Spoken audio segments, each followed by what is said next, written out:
EPS pension धारकों प्रधानमंत्री में पेंशन बढ़ोतरी कर दिया। पेंशनरों का पेंशन 7,500 हो गया।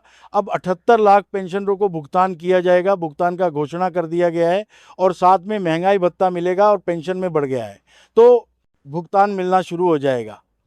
वीडियो में आगे आपको देखने को मिलेगा, तो वीडियो छोड़कर नहीं जाएगा, वीडियो में बने रहे। प्रधानमंत्री मोदी एक डिजिटल सर्वे करवा रहे हैं ईपीएस 95 पेंशनरों के पेंशन वृद्धि को लेकर। तो उसमें आप सबको करना क्या है कि इस वीडियो को ज़्यादा से ज़्यादा लाइक करके शेयर कर देना है। डिजिटल सर्वे के अनुसार आपकी जो मांगे हैं, जो ईपीएस 95 की राशि 7,500 तक वृद्धि होगा, मेडिकल फैसिलिटी और जो है कि महंगाई भत्ता जोड़ा जाएगा। इससे जुड़ा हुआ बयान भी सामने आया है, वह सब कुछ आपको बताएंगे। उससे पहले डिजिटल सर्वे में कमांडर अशोक रावत जी की गतिविधियों से जुड़े जितने भी सोशल मीडिया प्लेटफॉर्म है उस पर क्या खबरें चल रही है और पेंशनर कितना एक्टिव है, इसको लेकर सर्वे भी हो रहा है। तो चैनल को जो है कि आपको लाइक करना है, वीडियो को शेयर करना है, वरना पेंशन कभी नहीं बढ़ पाएगा। इसका अफसोस आपको जीवन भर रहेगा और हमको भी रहेगा कि हमने इतना अच्छा प्रयास किया। सोशल मीडिया प्लेटफॉर्म के माध्यम से जो सर्वे होने वाला है उसको लेकर बयान भी जारी हुआ है, बयान भी दिखाएंगे। उससे पहले खबरों को आप सुनिए और समझिए।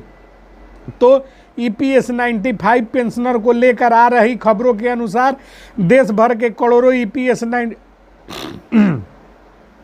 95 पेंशन धारकों के लिए आज का दिन बेहद महत्वपूर्ण रहा है। राजधानी दिल्ली के श्रम भवन एवं श्रम एवं रोजगार मंत्री डॉक्टर मनसुख मांडविया, वित्त मंत्री निर्मला सीतारमन, ईपीएस 95 राष्ट्रीय संघर्ष समिति के संयोजक कमांडर अशोक रावत के बीच लंबी वार्ता और निर्णायक बैठक संपन्न हुई है। बैठक में पेंशन की राशि को 7,500 मासिक, साथ ही पति पत्नी को मेडिकल सुविधा, महंगाई भत्ता, डीए जोड़ने के प्रस्ताव पर विस्तृत चर्चा हुई है। पिछले कई वर्षों से ईपीएस 95 पेंशन अंतर्गत आने वाले पेंशनधारी सम्मानजनक पेंशन की मांग कर रहे हैं। अधिकांश पेंशनधारियों की मासिक पेंशन 1,000 से 2,500 सीमित है, जिससे जीवन यापन कठिन होता है। कमांडर रावत ने इस मुद्दे को प्रधानमंत्री कार्यालय और संसद की अस्थायी समिति तक पहुंचाया था। बैठक में 3 प्रमुख प्रस्ताव रखे गए हैं। पेंशन की राशि 7,500, केंद्रीय स्वास्थ्य योजना सीजीएचएस जैसे मेडिकल सुविधा, पेंशनरों और उनके पत्नी को महंगाई भत्ता, डीए में पेंशन स्वतः समायोजित करना। और इसके साथ ही आपको बता दें कि श्रम मंत्री मनसुख मांडविया ने बैठक में कहा है कि ईपीएस 95 पेंशन धारकों का संघर्ष और सरकार को ज्ञात है और हम सिर्फ एक फाइल नहीं बल्कि वरिष्ठ नागरिकों के जीवन का जुड़ा मामला मानते हैं। उन्होंने कहा है कि प्रधानमंत्री नरेंद्र मोदी के नेतृत्व में कल खाते में राशि डाले जाने पर अंतिम निर्णय होनी है। बैठक के बाद कमांडर रावत ने पत्रकारों को कहा कि और मुझे भरोसा दिया गया कि पेंशन वृद्धि में मेडिकल सुविधाओं पर सरकार गंभीर है और आंकड़ों और दस्तावेजों को प्रस्तुत किए गए हैं, उन्हें मंत्रियों ने ध्यानपूर्वक देखा और फैसला और खाते में राशि डाले जाने पर फैसला सुरक्षित कर लिया।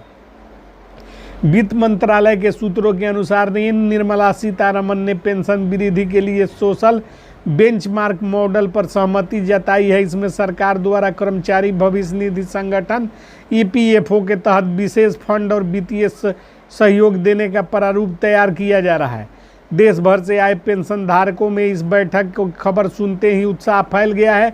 मध्य प्रदेश, बिहार, झारखंड, तमिलनाडु और पंजाब के हजारों पेंशनर जो है कि आए हुए हैं, जिन्हें पता है कि कल खाते में राशि डाले जाने पर अंतिम निर्णय होगा।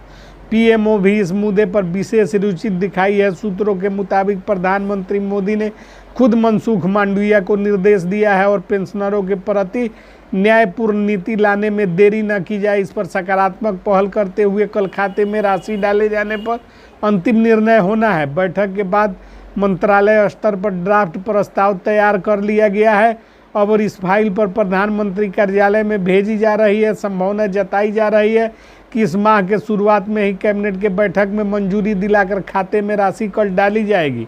और आपको बता दें कि देश भर में 65 लाख ईपीएस 95 पेंशनधारी है। इनमें लगभग 40% से 70 वर्ष की आयु के हो चुके हैं और इनकी औसत पेंशन 2100 से लेकर बढ़कर अब 7,500 और उनके जीवन में बड़ा परिवर्तन आने हेतु कल खाते में राशि डाले जाने पर अंतिम निर्णय होगा।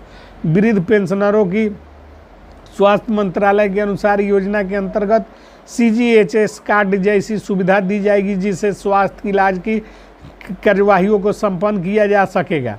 और आपको बता दें कि वृद्ध पेंशनरों की आर्थिक सुरक्षा सरकार की जिम्मेवारी है। हमने जो जिम्मेवारी ली है उसे पूरी ईमानदारी से निभाएंगे और उन्होंने संकेत दिया है कि इस बार बजट EPS पेंशन के लिए विशेष प्रावधान को जोड़ने हेतु कल खाते में राशि डाले जाने पर अंतिम निर्णय होना है। EPS 95 संघर्ष समिति ने वर्षों तक प्रदर्शन और ज्ञापन के माध्यम से यह मुद्दा जीवित रखा। कमांडर रावत ने कहा कि हम किसी दल या सरकार के खिलाफ नहीं बल्कि अपने अधिकारों के लिए लड़ रहे हैं।